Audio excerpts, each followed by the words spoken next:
Over the last few days, the Knicks have been working the phones, speaking to the Utah Jazz, trying to pull off a trade for Walker Kessler. And now, finally, the Utah Jazz have revealed the asking price for a Walker Kessler trade to actually happen. We're going to break down these latest reports and so much more today. If you're not already subscribed to the channel, go ahead and hit that subscribe button now. And make sure you have notifications turned on so you don't miss a second of the new content. And now, let's get started. Walker Kessler's asking price has been revealed.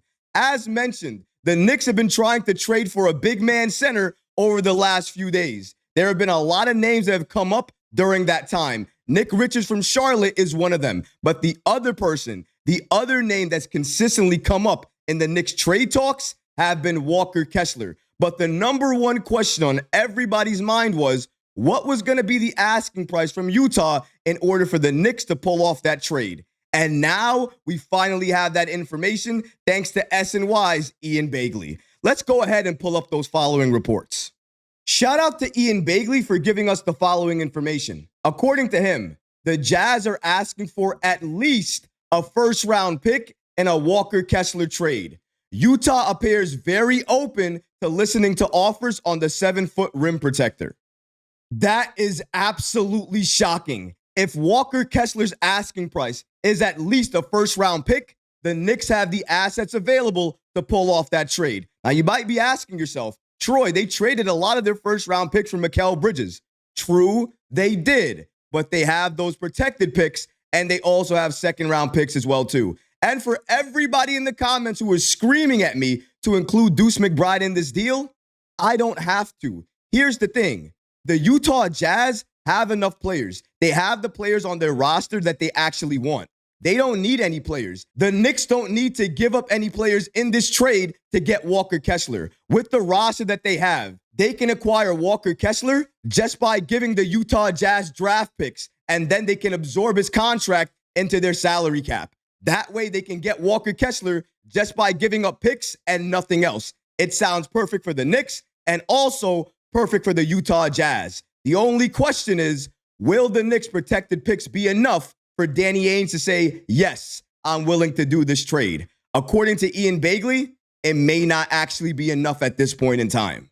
According to Ian Begley, he states the Knicks had some interest in trading for Walker Kessler.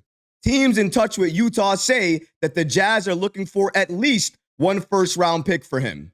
I'd assume the Knicks wouldn't be able to get that deal done. They are in touch with Precious Achiuwa, who has drawn interest from several contending teams.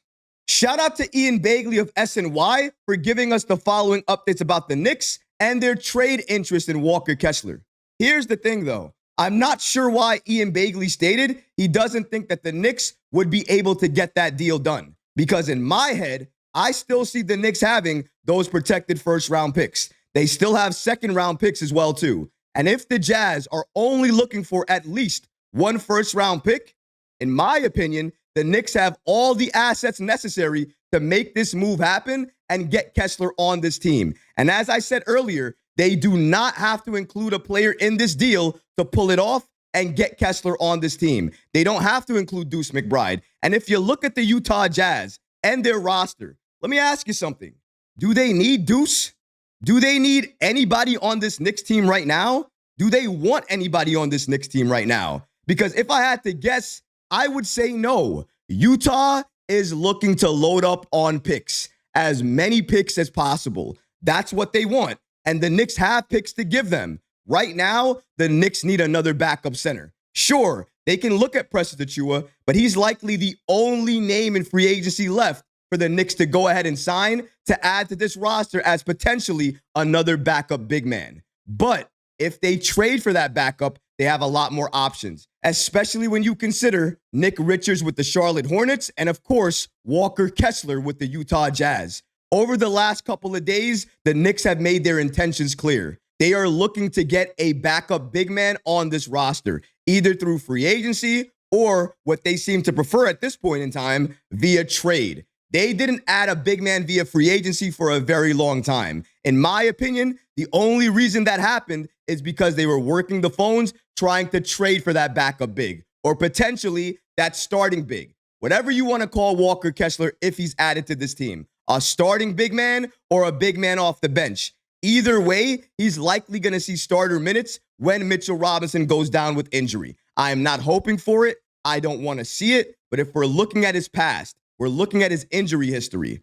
Robinson has been injured pretty much every single year of his career, which means that headed into this season, he's likely going to experience another injury, and that means he's going to miss significant time for the Knicks. If that happens, we need a consistent big off the bench that can play all the games we asked him to, but also have an impact when he's out there. For me, there is no better big available on the market right now, especially via trade, than Walker Kessler. He's young. He doesn't make that much money. He would thrive under Tom Thibodeau. And with the roster we have right now, he would also thrive because of that. We are also young. We have Jalen Brunson as our superstar point guard. Imagine Brunson and his pick and roll game with Walker Kessler.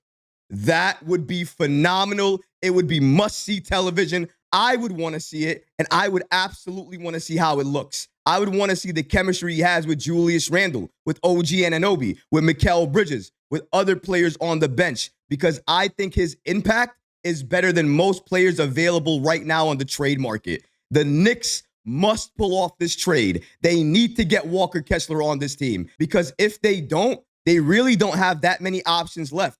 As I mentioned, free agency, not that many options left. On the trade market, not that many options left. If they do nothing, then going into next season, they're going to have Mitchell Robinson starting, and then your backup center is likely going to be Jericho Sims, who, by the way, has been in the gym. He has been working on his free throws and his jump shooting. Yes, I said jump shooting. We're going to get to that in another video, but it is important to note he is doing that. Maybe the reason he's doing that is to stay ready and prepared just in case he gets traded, or indeed he has to play that backup center position for Mitchell Robinson.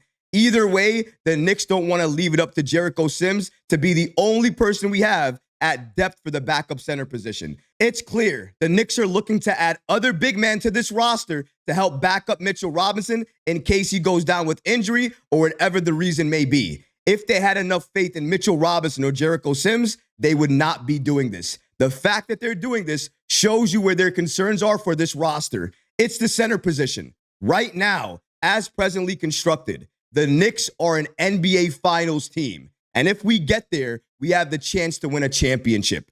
The Knicks understand that. And they want to make sure when we get there, we have the best roster available to us. Mitchell Robinson, he's good when he's available.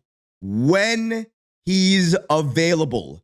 Health and availability have always been a concern for him. That's why I'm not mad at the Knicks looking at other centers on the market, potentially trying to get them on this team, because they recognize the same issue I recognize. Robinson's good when he's there, but the Knicks are very vulnerable when he's not there. The Knicks need to figure out that answer and make sure they can fill in that void so we don't have any issues in case Robinson misses time.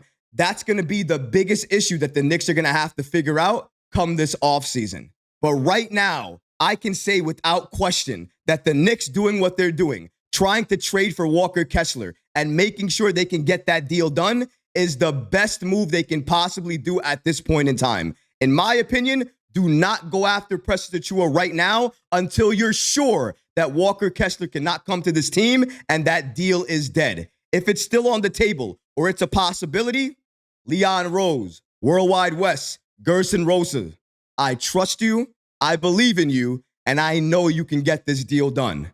Why do I believe that? OG Anunoby is a Knick right now. Mikal Bridges is a Knick right now. Please, Leon, make it so Walker Kessler is also a Knick right now. You do that, you will go down in history as one of the best presidents of basketball operations of any franchise, especially this Knicks organization. Mark my words on that. But what about you guys? What do you think about the Utah Jazz revealing that they want at least one first-round pick in any trade for Walker Kessler? Let me know in the comments below, guys, because honestly, I would love to hear from you. But that's going to do it for this episode. I hope you enjoyed it. And if you did, go ahead and smash that like button, leave a comment below. And of course, guys, please subscribe to the channel. Until next time, Knick fans. Peace.